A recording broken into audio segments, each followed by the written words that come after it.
My name is Connie. My maiden name is Swakam. I'm originally from the Merritt area. I'm Intlakatmach. Intlakatmach means I'm Thompson. I've been living on the Stalo territory for 34 years now. I went to Kamloops Indian Residential School, and my brother and I went there for about 2 years. I'm third generation survivor, but I call myself an overcomer. My grandmother Mariah went to St. Mary's here in Mission. My mother went to St. George's in Lytton, which is Anglican, and my brother and I went to Kamloops, which is Catholic. Sometimes students today are disrespectful to their teachers in class and are sent down to the office for detention. What happened when students were disrespectful in your school? My mother always, when she dropped us off the first day at residential school, my brother and I, her last words to us were, "You listen to them. You listen to them." So we listened to the adults, and we weren't allowed to be disrespectful, not even at home. We weren't even allowed. I got sick from the morning breakfast. We had mush and a glass of milk, and I remember in the cafeteria when we were eating, we were time limited because we had to line up after we finished eating, get our brown bag lunch, and then line up at the door, get that and go outside and line up again for the school bus. And I remember we were sitting in the cafeteria and I finished eating my mush, and I didn't want to drink the milk because it was sour. And the supervisor, she would stomp around. She would kind of go up and down the tables and kind of supervise to see who's eaten and who hasn't. And she says, "The bus is going to be here soon. I want you to drink that milk." And I said, "But it's sour and it stinks." And she goes, "You're not getting up off that table until you finish drinking that milk." And again, out of obedience, I drank the milk because she was kind of bullied me into it, and I was scared. And I remember drinking the milk and then getting on the bus, getting my bag lunch, getting on the bus, getting to school. And at the Roman Catholic school, we were bussed out from the residential school to a private Roman Catholic school. And I remember running to my my classroom and cloakroom. We put our lunch away and our coat away, and then we immediately had to go to our desks and kneel down, take our rosary out of our rosary beads, our cross with beads, take it out of our desk and kneel without being told, because the nun, we already knew what we had to do. So anyways, I was kneeling down, I had my rosary beads, and then I started heaving, getting sick. And I didn't know what was going on with my body because I never had that happen before. And I remember I just wanted to vomit, and I couldn't hold it any longer, and I was scared. I started crying, and I was terrified. I got up, and I ran out the door, down the hallway. I opened this big door in the washroom, and luckily there was a sink right there. I vomited in the sink, and I started crying. I was so scared. And I remember sitting down on the floor, wanting my mom.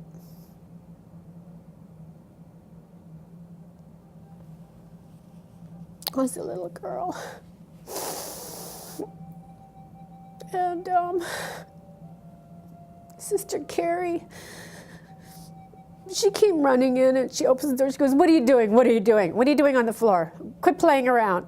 And she looked in the sink and there was vomit, and she just left me sitting there on the floor, and I was scared because I didn't know what was going on with me. And she came back and she opened the door and she had this pink bottle of Pepto-Bismol, I guess is what it was. And she swings open the door and she just hands this to me and says, "Drink it."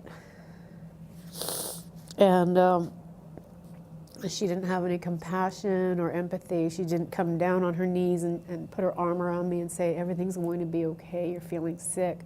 Here's a little bit of medicine, you know, take some of this," right? She just said, "Here, take this, drink it," and left me there. There was an older girl group that were bullies, senior students that were bullies to the younger students, and they were very disrespectful toward us. The oldest girl, she's like, "We want you to fight."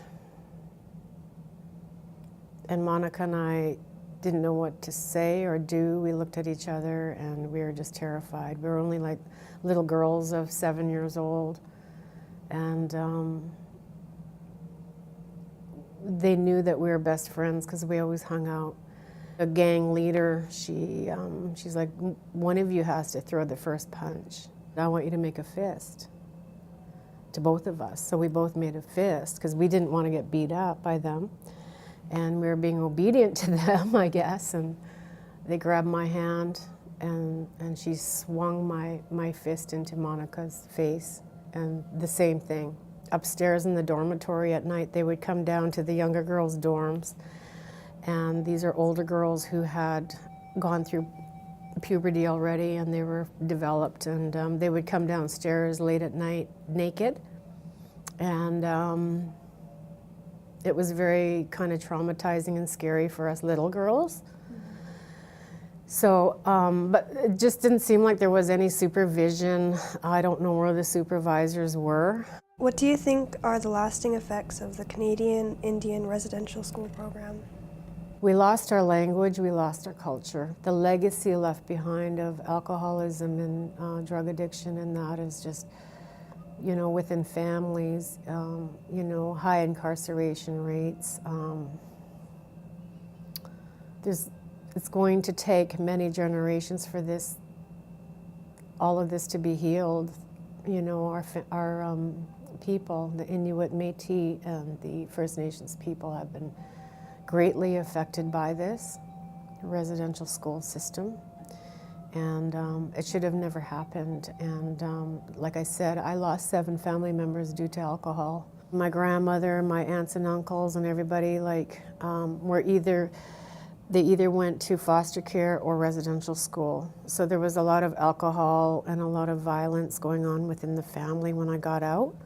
It was traumatizing being at the residential school, but probably even worse when I got out, because there was no structure, there was no stability, there was no security, there was a lot of alcohol around, and a lot of dysfunction and a lot of chaos. So no, nothing prepared me for that. I mean, my mom did the best job she could for a single mom, but you know, she was hurting too because she was residential school for at least 10 years of her life.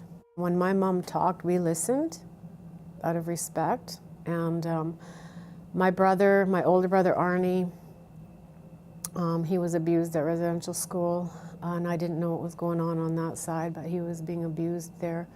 And my younger brother Greg, he went to St. George's in Lytton, and but we're all successful people because my mother taught us core values. I earned my bachelor degree. I finished my grade 12 when I was supposed to. Like my mom always said, get your education, work hard, be successful. None of us are alcoholics. It's taken me about 8 years of therapy to actually talk about it. 10 years ago, I wouldn't have never talked about anybody mentioned the word Indian residential school. It just triggered me into a rage, into anger. I just want people to be aware of what the government and the churches built, and to try to assimilate children. Oh, where are you?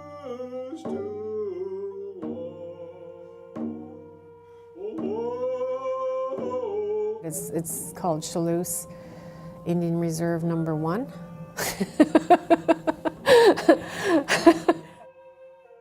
What does it mean for you as a student in 2016 to be studying the residential schools? I really like learning about it. It means a lot to know what happened to my ancestors and what happened to our culture.